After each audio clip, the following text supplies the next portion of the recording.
Kamusta po kayo? Bago po ang lahat, first things first.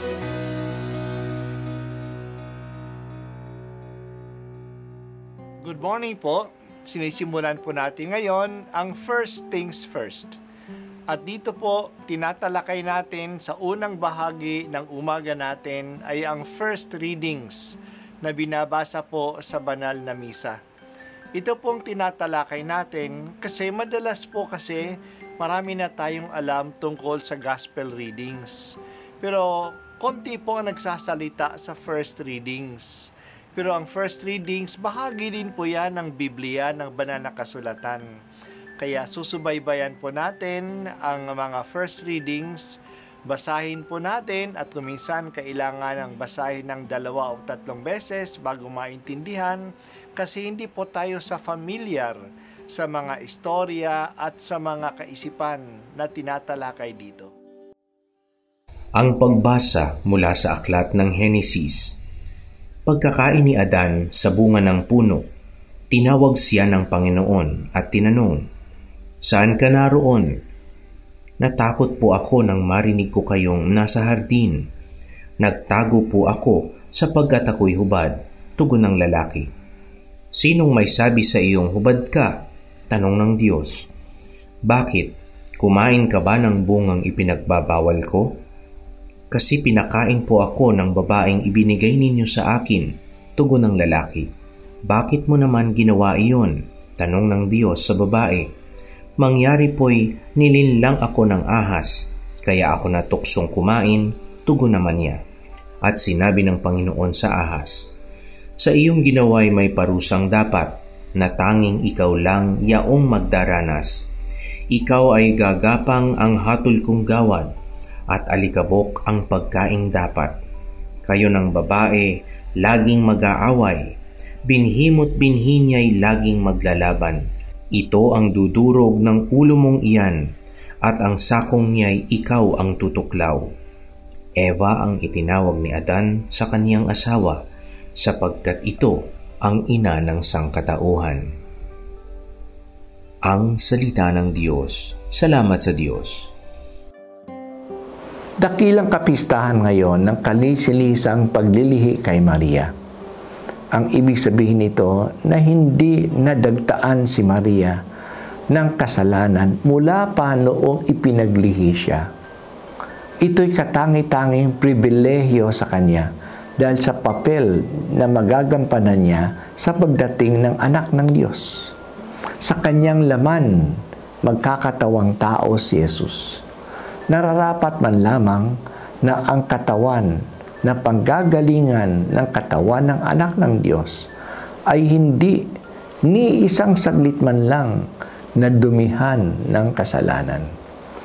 Ang kadakilaan ni Maria ay nakiisa siya sa plano ng Diyos, na natili siyang kalugod-lugod sa Diyos ng buong buhay niya. Si Maria ay Immaculada Concepcion. Siya ay ang patron ng buong simbahan dito sa Pilipinas. Nararapat na ito ay isang public holiday. Walang pasok ngayon upang lahat sana tayo ay makapagsimba at makapagpasalamat sa Diyos. Ang pagkakasala ni Adan at ni Eva ay hindi lang pagkakasala ng dalawang tao. Nilalarawan nito ang pagkakasala ng lahat ng tao. Kaya ang kwento ni Adan at ni Eva ay kwento nating lahat. Ang pagkakasala ay ang paglayo sa Diyos. Yan ang nangyari kay Adan. Hindi na siya nakikipagpamasyal kasama ng Diyos sa paraiso kasi sinuway na niya ang Diyos. Nagtatago na siya sa Diyos. Ang pagkakasala ay ang pakikinig sa ibang nilikha kaysa pakikinig sa mannilikha. Nakinig sila sa ahas kaysa sa Diyos. Mas naniniwala ang tao sa salita ng ahas kaysa salita ng Diyos. Sa ibang boses kaysa boses ng Diyos. Sa ating pagkakasala, nagsisisihan tayo. Sinisi ni Adan si Eva at sinisi naman ni Eva ang ahas. May parusang darating dahil sa kasalanan. Ang parusa sa ahas ay gagapang siya buong buhay niya at parang alikabok ang kanyang kinakain. Pero hindi nagpapatalo ang Diyos sa kasalanan. Kaagad nangako ang Diyos ng kaligtasan. Magkakaroon ng labanan ang ahas at ang babae. Ang binhi ng ahas at ang binhi ng babae. Masasaktan ang binhi ng babae, pero dudurugin ang ulo ng ahas ng binhi ng babae. Ang pangako ng kaligtasan ay natupad kay Jesus. Siya ay tao. Siya ay binhi ng babae. Galing siya sa isang babae, kay Maria. Nagdusa si Jesus, ngunit sa kanyang pagdurusa, natalo niya ang kasamaan at ang kamatayan. Dumating ang pagpapatawad kasi wala ng kapangyarihan ang kasalanan. Talagang nawawala ng kapangyarihan ang kasalanan dahil sa kapatawaran. Napapalaya tayo sa kasamaan kapag tayo ay napatawad.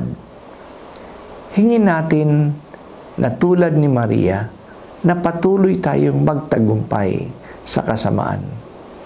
Nagtagumpay tayo nung tayo ay binyagan.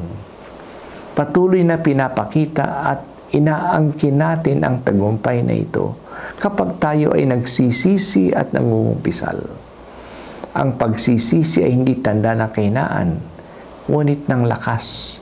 Lakas laban sa kasamaan at sa ating kasalanan. Umaawit ako sa iyo, O Diyos, sa iyong awa. Kahit na ako'y nagkasala, dakila ka pa rin sa iyong pagmamahal sa akin.